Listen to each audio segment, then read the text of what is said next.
سرخط مهمترین خبرها: مقامات گفتند نرخ برق بالا می رود. سازمان امنیت و همکاری در اروپا از نظارت انتخابات تاجیکستان دست کشید و یک عضو گروه 24 در ترکیه بازداشت شده است.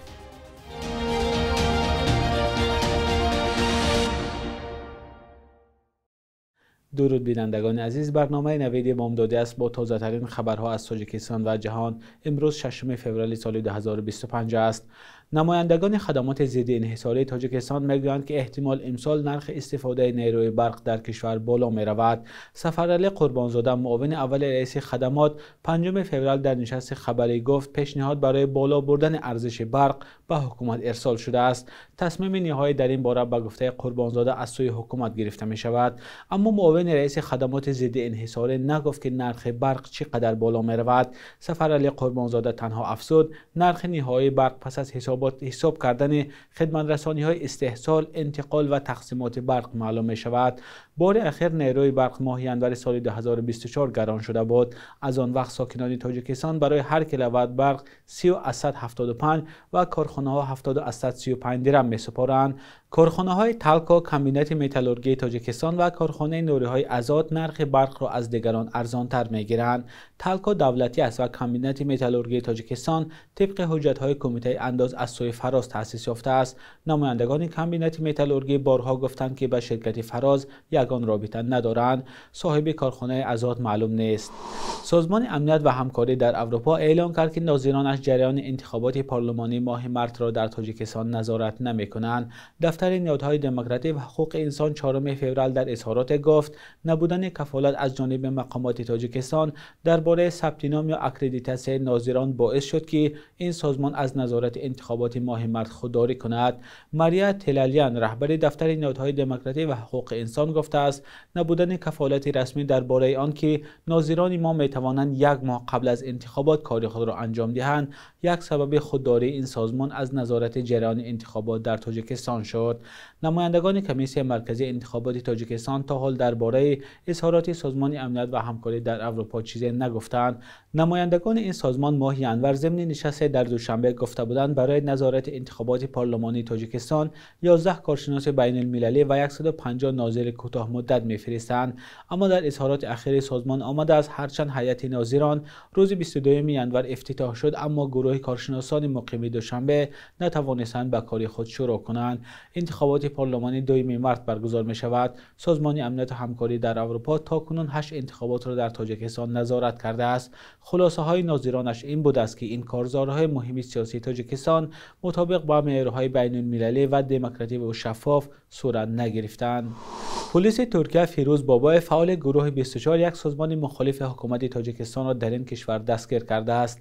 نمایندگان سازمان روز 5 فوریه گفتند بابایف از سال 2016 در ترکیه پناهجو است ولی بار دوم بازداشت می شود. این دفعه 21 ینور دستگیر شد و در حالت استرداد قرار دارد. گفته شده است در اعلامیه گروه 24 فعالیت سازمان در حدود تاجیکستان ممنوع است. نمایندگانش روز چهارشنبه گفتند فیروز بابایف بار اول ماه آگوست سال 2024 با درخواست تاجیکستان بازداشت و ماه اکتبر رها گردید. گروه 24 از سازمان‌های مدافع حقوق و کشورهای دموکراتیک خواسته است با آزادی فیروز بابایف در ترکیه مدد کنند. دعوای مقامات تاجیکستان علیه فیروز بابایف به ما معلوم نیست. گروه 24 نیز جزئیات اتهام را آشکار نکرده است، اما فعالیت این سازمان در قلمرو تاجیکستان منع است و تاکنون 10 نفر برای پیروی از آن دستگیر و زندانی شدند. بار اخیر در ماه‌های فوریه و مارس سال 2024 سهراب ظفر، رهبر گروه 24 و نسیم جان شریپوف، نماینده بلندپایه این سازمان در استانبول ناپدید و دیرتر در تاجیکستان متناسباً به 30 و 20 سال زندان محکوم کرده شدند. رهبر مرکزی تحقیقات استراتژی نزد پرزیدنت میگوید که مسئله گذشتن به خط فارسی در تاجیکستان در بررسی نیست. خبرنگاران روز 5 فوریه ضمن نشست خبری از خیرالدین عثمانزاده پرسیدند که در پس منظر گذشتن کشورهای ترک زبان به الفبای یگانه آیا مقامات تاجیکستان گذشتن به خط فارسی را بررسی دارند؟ عثمانزاده افزود که گذشتن تاجیکستان از کریلی به خط دیگر فعلا در نظر نیست. به نوشته منابع تاریخی خلق تاجیک بیش از 1000 سال با خط فارسی می نوشتند اتحاد جماهیر شوروی سوسیالیستی سال 1929 در آسیا مرکزی به جای خط فارسی اول حروف لاتینی و 10 سال بعد خط کریلی را راه اندازی کرد. بعد از پاشگوری شوروی و مستقل شدن ادیبان بارها پیشنهاد کردند که تاجیکستان به خط فارسی برگردد. مقامات میگن ضرورت پررو گذاشتن به خط فارسی نیست، هرچند این حروف در مکتب‌ها تعلیم داده می شود. بینندگان عزیز، به نظر شما آیا ضرورت بازگشت به خط فارسی در تاجیکستان وجود دارد؟ 6 فوریه روز جهانی دوری از تلفن موبیلی است. شب‌روزکاران در این روز از آدمان دعوت می‌کنند که درباره فایده و ضررهای استفاده از تلفن‌های همراه فکر کنند. همکاران ما از ساکنان شهر باختر پرسیدند که آیا حاضرند یک روز را بدون تلفن گذرانند. با هم ببینیم که ساکنان چه پاسخ دادند. Falan sonra da mekan ham nervi de zarar dora و هم چی داره zarar dora. عصب da zarar dora برای چشم. بسیار زیان داره. چایو آخه همون میکنه لایک چیورا و لایک خیلی zarar داره. ممکن نیست که هر یک چیز را فهمیده نفهمیده لایک موندن هم که خوشمندیم که همین شبکه‌ها رو مثال احتیاط کنن که همه خلیق خودداری کنن ده وقتی. فایدهش ندیدیم. زیانش هم هست میگه فایده حسابی دیگر رو چی کنیم دیگر این صحبت میگیریم همه این چیزها فایده خوب دارد. زیانش کن اینش نمیدونم این چیزها ما برای اینترنت چی میگفتگیم همین که یک چیزایی خودم در کارش میگیرم و در این چیزا با خبر نه. تلفن یکی باشه که به تلفنی بگردی خوبه کم. به تلفنی بگردی خوبه. تلفن از کمک کنه. تلفن همه کار ضررش رسوندن میکنه. من بخوام بشنیدم تا بس. میگن که ضرر داره. فایدهش خیلی صحبت میگم کورستروش نگم زنگ میزنی فایدهش این باشه. اینکه میگن ضررش هم هست داره میگه. خوب کردن در آخر 1.5 متر دورترک میگن. مونده خوب که خیلی رونق داره. رادیات داره میگم. خوبی که اگه میگن کار داره. کار زنگ میزنیم سو کار میشه و اینقدر خوبی داره. و بیشتر آدم‌ها به کار میکنن. چه بچه‌ها داشتن تلویزیون می‌دونن، اینترنت تماشا میکنن. خیلی احتیاط کنن همین مردم خوشمندن احتیاطن که مثال همین تلفن‌ها رو احتیاط کنن مثال به صرفان‌ها چیزی بهوده راسخودی بهوده چی در کنن مثال لایک موندن و هر چیزی کردن. اونا لازم نیست این کار تمام کردن. فقط برای یک کار ضروره. اگه اون پسال بیماری در کار میشه برای دیگه جلب ما استفاده نمیبرند که بعض بچه‌ها رو میبینیم تماشا میکنن. گپ‌های تحقیر میگن، گپ‌های بزرگ میگن. چی لازم این گپ‌ها؟ چون که باید به تربیت خوب بگی نیستن مثلا. چون زیادی یک جای میرن میخرن تلفن قیمت چی لازم نه. خانه هم بودن اون خدا نمیتونه نوید بخونه. این خیلی بچه جون لازم نیست. اگه که نه کم گپ نگوییم تمام لازم نیست. گپ‌های قبیل بعد بزرگ میگن بخونه.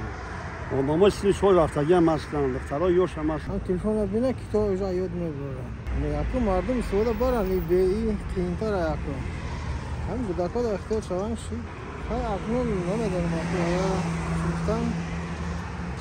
حتی تربیه هم بودک در خزالال دارده هم برای خاکا و شما تا که تلفن داره کتاب ازاد میبره خوندن. نموش طوری نیست. اکجا ما نمیدونم تلفن استفاده نمیبرم. بخشش تبرتم. بینندگان عزیز، میخواهم همین سوال را از شما هم بپرسم. آیا حاضرید که یک روز از استفاده تلفن دست کشید؟ لطفاً پاسخهای خود را در زیر برنامه به ما نویسید.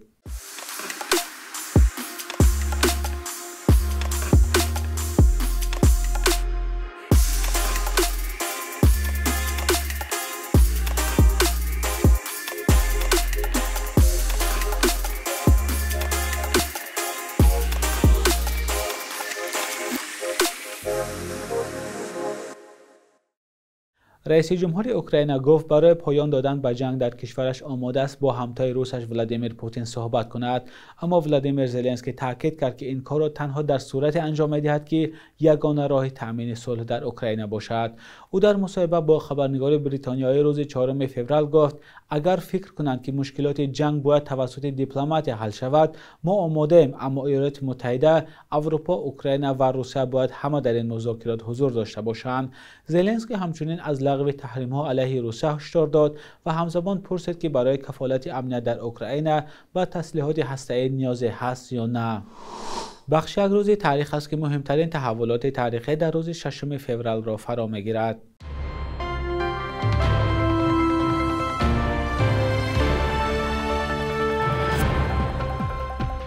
6 فеврали соли 1925 аввалин гурӯҳи милиса ба раҳбарии Абдулло Ёрмуҳаммадов аз шаҳри Бухоро вориди Душанбе шуд. Ёрмуҳаммадов комиссари халқии корҳои дохилии ҷумҳурии мухтори Шӯравии социалистии Тоҷикистон гардид ва дар баробари мубориза бо ҷинояткорӣ дар таъқиби мухолифони ҳукумати шӯравӣ мисли босмаҷиҳо ҳам саҳмгузор шуд. баъди соли 2011 дар Тоҷикистон иди милиса рӯзи 10 ноябр таҷлил мешавад. аз соли 2019 андози сохтмон дар Тоҷикистон аз 5 то 18% зиёд карда шуд ва бар асоси қонунҳои молиёт ин соҳа аз имтиёзи пешинааш маҳрум гардид. қарор дар ҳоле қабул шуд ки дар Тоҷикистон афзоиши якбораи сохтмони манзил ва биноҳои маъмурӣ дар сатҳи ширкатҳои хусусӣ баромонда шуд ва ин афзоиш ба нархи манзил дар кишвари серҷамъият таъсири мустақим гузошт. 6 феврали соли 1948 донишманди тоҷик Бохшои Лашкарбек таваллуд шудааст ки дар наздики 66 соли умраш ҳам ба ҳайси донишманди шарқшинос дар пажӯҳишгоҳи шарқшиносии Фарҳангистони улуми Русия ва ҳам як ҳомии ҳуқуқи муҳоҷирон дар ин кишвар маъруф шуд. фаъолон ва мақомоти тоҷик мегӯянд ӯ дар баҳсҳову баррасиҳои масоили муҳоҷират дар Русия ҳамеша фаъолона ширкат ва аз мардум ва фарҳанги тоҷикистониён дифоъ мекард. ӯро 6 феврали соли 2014 дар зодгоҳаш ишкушин ба хок سپردند.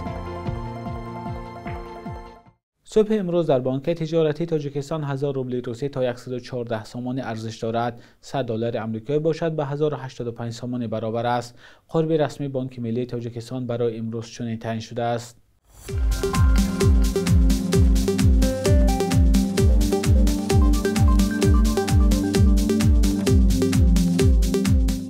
بینندگان عزیز، مهلت جدا شده برای برنامه نوید به انجام رسید. تشکر که با برنامه‌های رادیوی آزادی هستید. منتظر نظر و پیشنهادهای جالب شما هستیم.